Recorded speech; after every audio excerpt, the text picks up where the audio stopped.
video we use for launch. So it will be like the overview video of the changes from Z5 to Z5 Plus.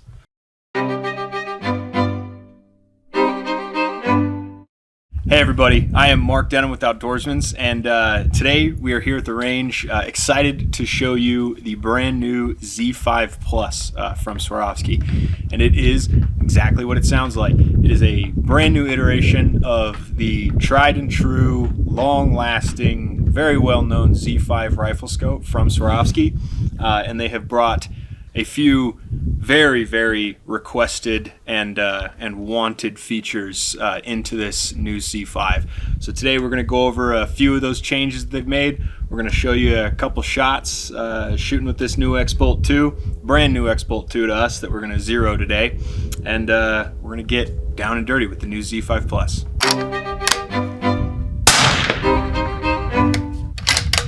All right, so first off, going over the changes from the legacy Z5, the old Z5, to our new Z5 Plus model.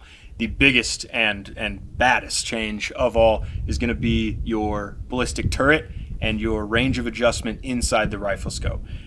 The legacy series had the most popular models had about 13.25 MOA in the turret, and internally, I'm not remembering off the top of my head. Internally, I think it was about 40 MOA total adjustment.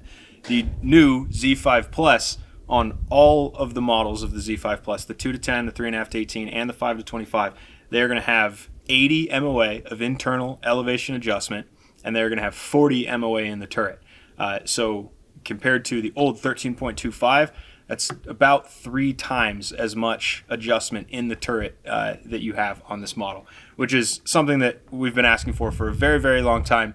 Yes, they are, a little bit late to the game, but what we've always said about Swarovski is they may not be the first ones to do it, but most of the time they get it pretty dang right when they finally get around to it. So we're very happy to see that. As you can see, a larger ballistic turret on top here, and you can see it comes standard with a couple different changes on the turret itself.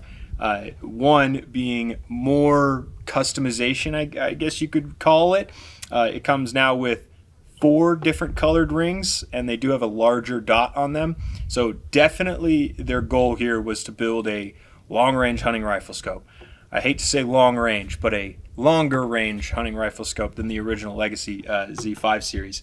Another thing is going to be all of them are now a 30mm tube to accommodate for that increase in adjustment, and they do have a little bit of a different objective lens sizes on the model. So the 2 to 10 is a 42mm objective lens, the 3.5 to 18 is a 50mm objective lens, and then your 5 to 25 is going to be a 56mm objective lens. So again, that tube size, common misconception, has nothing to do with light gathering. It's mostly to do with internal adjustments range, but that objective lens absolutely has a lot to do with how much light you're going to be gathering with these rifle scopes. So as a whole, they are going to be a brighter, clearer rifle scope than the originals. Also, I am told that it is an upgraded glass over the Z5, so you are going to see just general increases in resolution and clarity and edge clarity and things like that compared to that legacy Z5 series also. All right, along with the classic reticles that we have come to love, like the Plex and the 4W, they're also adding a couple new reticles to the mix, the BRS and the BRW.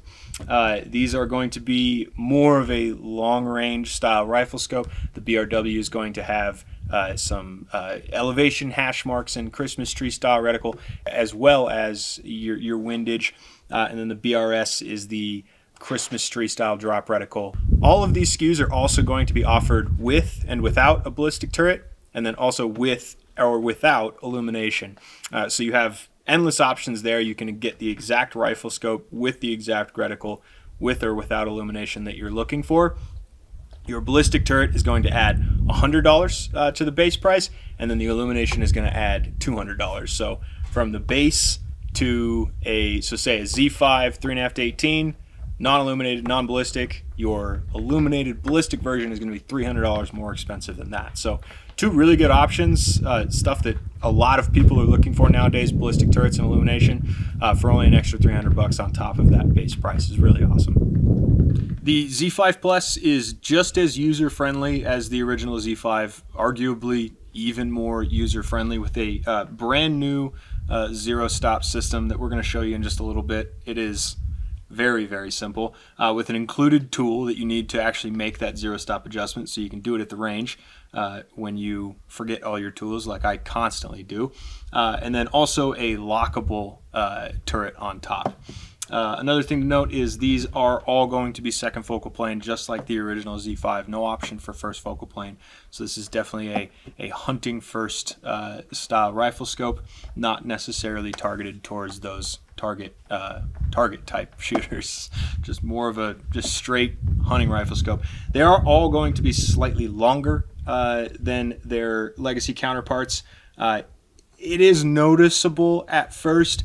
The weight isn't that much more though, so weight-wise you're really not going to see much of a difference. It's a couple ounces here and there, but length-wise you are going to see a little bit of a difference when you throw it up on the rifle. Like this one, when I threw it on there, I was like, wow, that's a 3.5 to 18 up there. That is a large rifle scope for a 3.5 to 18, but you know, they packed a bunch of stuff in there, so I think with that increase in size you definitely got a lot of functionality out of it.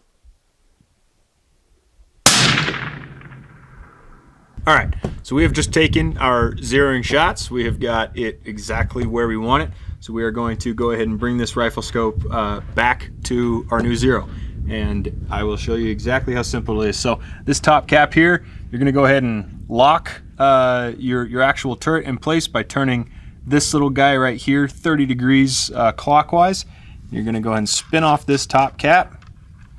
That pops right off, and you'll see this little tool in here with a hopefully convenient little finger groove. There we go. Convenient little finger groove to get that out. You're going to take the actual turret ring off, and there are two little dots you can see right there. Those are little retaining pins for your screws. That's going to show you exactly where those two screws are that you need to loosen. They do have stops on them, so they cannot come all the way out. You're going to loosen those two screws until you feel a little resistance. Don't over loosen them. You'll feel exactly when they need to stop. Go ahead and do that to both sides. All right. Now, all you're going to do at this point, it's still going to have a little bit of a feel to it. So you got to unlock your turret there. It's still going to have a feel of clicks to it, which is a little weird, but as long as they don't feel like real clicks, they're soft clicks now.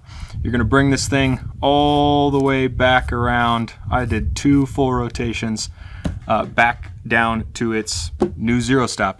Once that bigger triangle is right over that center dot and it won't go anymore, you know you're done. You grab your little tool again. Your screws should be facing you now. Go ahead and retighten those.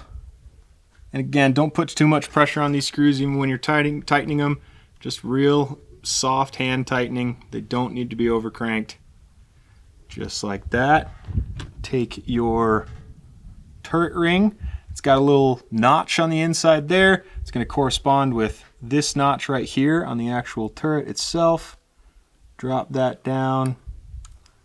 You know you're right when your zero is lined up with your triangle there. Number one thing is don't forget to put the tool back in. The convenient tool holder doesn't do its job if you don't forget to, or if you don't remember to put it back in. And then screw that back down. Now, at this point, it's always recommended you go ahead and take your rifle scope through its full rotation. I don't unfortunately have 2 full rotations in this. That just happens sometimes when you're zeroing. I'm closer to the top of its rotation.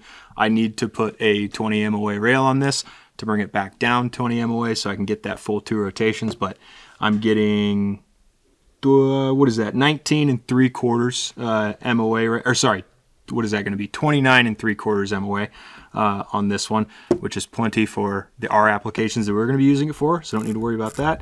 Bring it all the way back to its zero, make sure it stops at your zero again, and you are done. Your new Z5 Plus is re-zeroed. Don't forget to put your turret caps back on though. Pro tip. And that is it. That is how simple the new Z5 Plus is to reset at 0 stop.